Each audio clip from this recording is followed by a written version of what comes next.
Assalamualaikum hörmətli Şərq Türkistanlıq qarindaşlar. Eytanlarga mübarək olsun. Tövəndə Şərq Türkistan sürgündə hökumətinin idlıq təbriknamasını diqqətinizə sunumuz. Şərq Türkistan sürgündə hökuməti baş ministerlik işxanası 2026 yılı 25 may günü Ərəfə və Qurban Heyit günləridəki duanın əhəmiyyətini ictimai axbarat vasitələrində ortaqlaşıb mundaq dedi. Assalamualaikum qarindaşlar. Hammamizning tərbiyə günümüz, yəni Zulhijja ayının 8 günü mübarək olsun. Ərəfə günümüzmü, yəni Zulhijja ayının 9 günü mübarək olsun və Qurban Heyit günlərimizmü, yəni Zulhijja ayının 10, 11, 12, 13 günləri mübarək olsun. Qarindaşlar, Zulhijja ayının bu günləri adətdən təşqiri uluq günlər olub, bu günlərdə səmimi qılınan hər qandaq dua icabət boludu və hər qandaq tilək qəbul boludu. Peyğəmbər əleyhissalam Ərəfə günü haqqında mundaq deydi.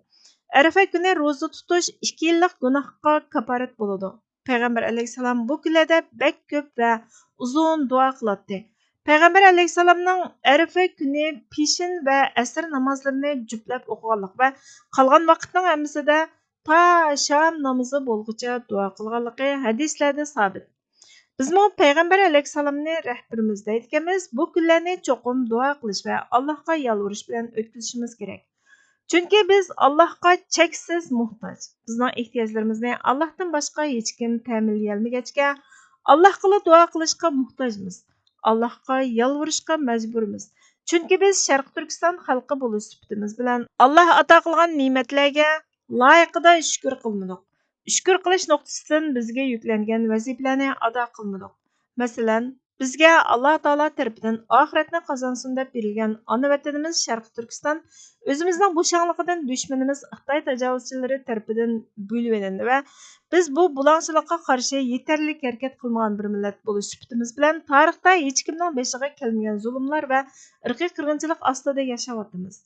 Mushundaq bir amaliyot ostida Allohning dushmani tarafidan va bizningmi dushmanimiz tarafidan xo'rilinayotganligimizni his qilib, xatoliklarimizni e'tirof qilib, gunohlarimizga tövbe qilib, butun dunyo tarafidan tashlanib, yetim bo'lib qolganligimizga iqror qilib va ojizligimizni tan ilib, mushu ulug' kunlardami bo'lsa, duo qilishga va yaratgan egimizga yalvurishga yarmasak, beshimizga kelgan bu echinishlik va ibratlik oqibatdan qutulib ketish mumkin emas. Cenab-ı Allah bu haqda Qur'oni Karimda Sura Furqon, ya'ni keskin hukmning eng oxirgi oyatida mundaq deb bizga xitob qiladi. Ularga deginki, agar duoyinglar bo'lmasa, mening Rabbim sizlarga qandoq echinishlik oqibat qilishinglardan qat'iy nazar pisand qilmaydi. Sizlar zodi inkor qilib bo'ldinglar. U inkorning natijasi albatta sizlarni tutadi.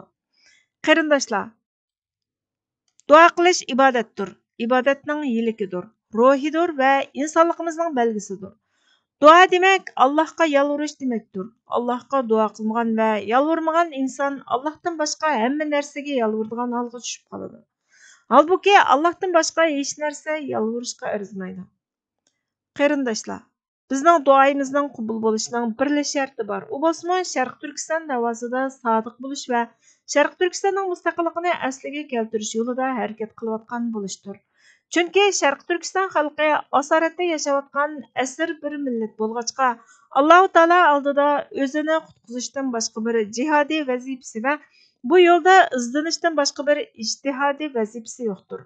Undaqda har bir Sharq Turkistonlik musulmon duoyim ijobat bo'lsin va tilaklarim qabul bo'lsin deydigan cho'qim haq maydoni bo'lgan Sharq Turkiston maydonida bo'lish kerak.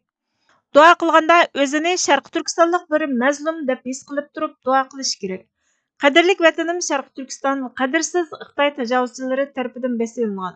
Men shu besilingan Sharq Turkistonning mazlum bir fuqarosi deb turib duo qilish kerak.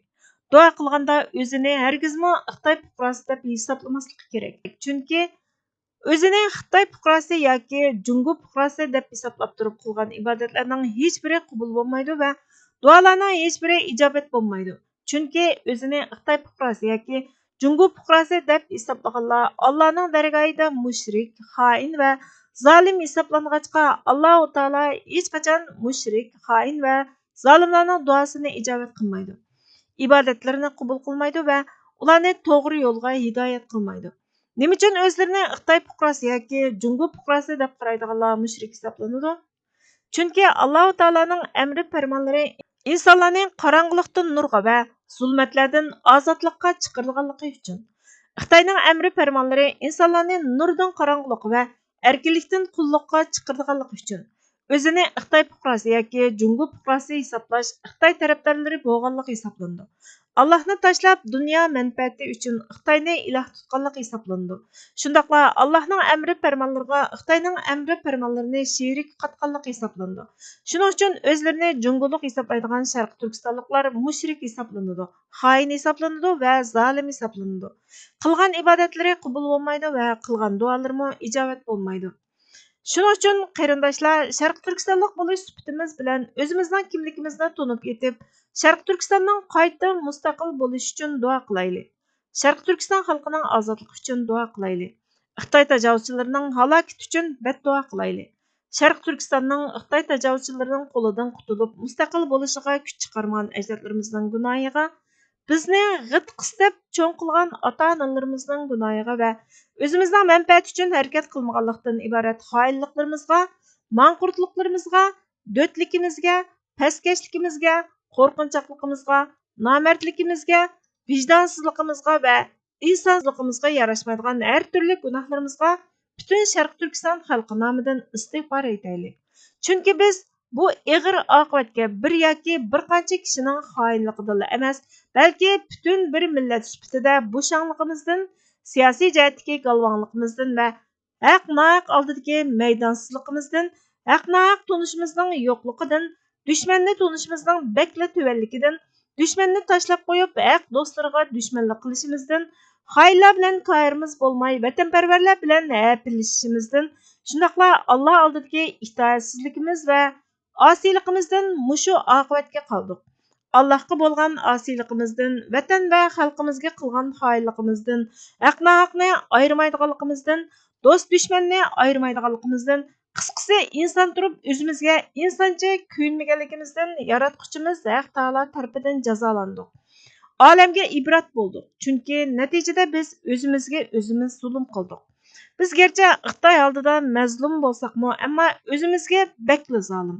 Xitoyga bo'lgan o'chmanligimizga nisbatan o'zimizga bo'lgan dushmanlik va shafqatsizlik bakla eg'ir.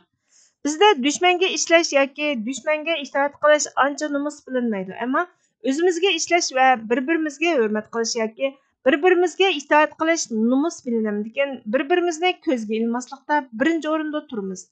Qarindoshlar, Allohning ism sifatlarini va ne'matlarini sanab tugatgil bo'lmagandek, inson bo'lish sifatimiz bilan xususan vatani dushman besvosita hech ish bo'lmagandek yashab bizning gunohlarimizni va xatoliklarimizni sanab tugutish mumkin emas. Shuning uchun mushu ulug' kunlarda o'zimizning gunohlarimizga va ajdodlarimizning gunohiga butun millat bo'lish sifatida tavba qilaylik. Umidki Alloh gunohlarimizni afv qilib qolsa ajab emas va bizni millat sifatida takror uyg'otib qolsa yoki tirildirib qolsa ajab emas.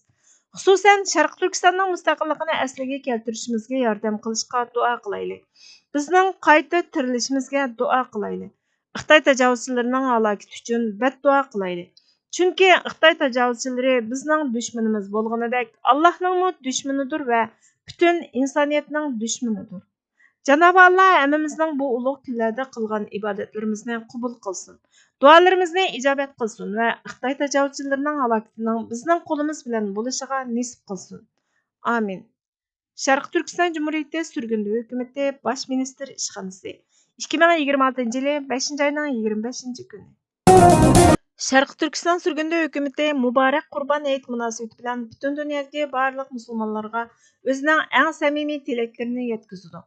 Bu muqaddas bayram siz va oilangizlar uchun ma'naviy yangilanish, birlik, hamkorlik va Allohning rahmati nozil bo'lgan bir payt bo'lg'usi. Arafat kunidan keyin muborak hayit kunlariga qadam qo'ygan chog'larimizda biz fidokorlik, Allohga taslim bo'lish va adolat uchun kurash qilishdan iborat abadiy qimmat qarashlar ustida o'ylanamiz.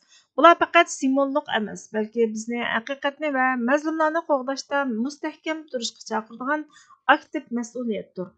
Bugun biz musulmon dunyosining esiga shuni solamizki, ko'pchilik jam bo'lib hayitni tinch amon tabriklayotgan bir vaqtda ishg'oliyat ostidagi Sharq Turkistondagi Uyg'ur, Qirg'iz, Qozoq va boshqa turkiy musulmon xalqlari Xitoyning 76 yillik mustamlikachi ishg'oliyati ostida davomli azob chekmoqda. Bu ishg'oliyat navbatda 13-yilga qadam qo'ygan va izchil davomlashayotgan bir irqiy qirg'inchilikqa aylandi. Millionlagan insonlar davomli turmalarga qamalmoqda yoki majburiy emgak orqali qul qilinmoqda. Oilalar parchalanmoqda. Uyg'ur va boshqa turkiy musulmon bolalar artist qilib yetishtirilish uchun ta'sislarda davlat boshqarishidagi mingish maktablarida tutib turilmoqda. 16 mingdan ortiq masjid vayron qilindi va ziyonga uchradi. Uyg'ur va boshqa turkiy musulmonlarning islom diniga e'tiqod qilishining o'zila jinoyat hisoblandi. Bu davrimizga musulmonlarga qaratilgan eng og'ir kirtislarning biri. Şoňa biz dindosh qarindoshlarimizni bu hayotda Sharq Turkistonning tezdan ozod bo'lishi, xalqning Xitoy mustamlikchi ishg'oliyati va irqiy qirg'inchiligidan qutulish uchun duoga qo'l ko'tarishga chaqiramiz. Ammo shuni eslatmizki, faqat duoning o'zila kifoya qilmaydi. Harakat bo'lmagan e'tiqod to'liq bo'lmaydi. Biz musulmon dunyosi hukumatlarini, islom hamkorlik tashkilotlarini va barliq islomiy organ va tashkilotlarni o'zlarining nomus hisoblanadigan sukutiga va sherikchiligiga xotim berishga chaqiramiz. Bu irqiy qirg'inchilikni olib berayotgan Xitoy hokimiyati bilan savdo qilayotgan va uni qo'g'dayotganlarga shuni aytmizki, sizlarning sukut qilishinglar sizlar e'tiqod qilamiz degan dinga qilingan bir xiyonatdir. Sharq Turkistonni besilingan davlat deb e'tirof qilinglar. Xitoyning irqiy qirg'inchiligi va mustamlikchi ishg'oliyatini ayblanglar. Uningga yo'l qo'yadigan barliq hamkorliklarni to'xtatinglar. Bizning Birlashgan Davlatlar Tashkiloti mustamlikchilikni tugutish komitetiga sungan iltimosimizni va Xalqaro jinoiy ishlar sud mahkamasiga sungan shikoyatimizni qo'llanglar. Besilingan davlatimizga va surgundagi Sharq Turkiston xalqiga shuni aytamizki, ümidsizlanmanglar. Kim ekanliklaringizni unutib qolmanglar. Biz Xitoy emas. Biz Sharq Turkistonliklarmiz. Bizning kimligimizni bekitish ularning huquqi emas va vatanimiz ularning ig'dorchiligidagi joy emas. E'tiqod, erkinlik va milliy ozodlik kurashi davomlashadi. Sharq Turkistonning mustaqilligini asliga keltirish xalqimizning mavjudligining va eng tub kishilik huquqlarimizning birdan-bir kapolatidir. Bu hayotda duolarimiz, amaliy harakatimiz bilan birlashsin. Alloh taolo qilgan barliq qurbonliklarimizni qabul qilsin. Kamchiliklarimizni kechirsin va irodamizni kuchli qilsin. Bizga zulmning tizdan oxirlashishini nisib qilsin. Millatimizni qayta tirildirsin va bu ulug'vor ishda bizga g'alaba ato qilsin. Sharq Turkiston surgundi hukumatining Cumhur raisi doktor Mamtimin A'lo. Bizga vaqt ayirganingiz uchun ko'pdan-ko'p rahmat. Aman esan xotirjam hayot o'tkazishinglarga tilakdoshmiz. Kelar qitimqi programmamizda ko'rishguncha Allohga omonat bo'lgaysizlar.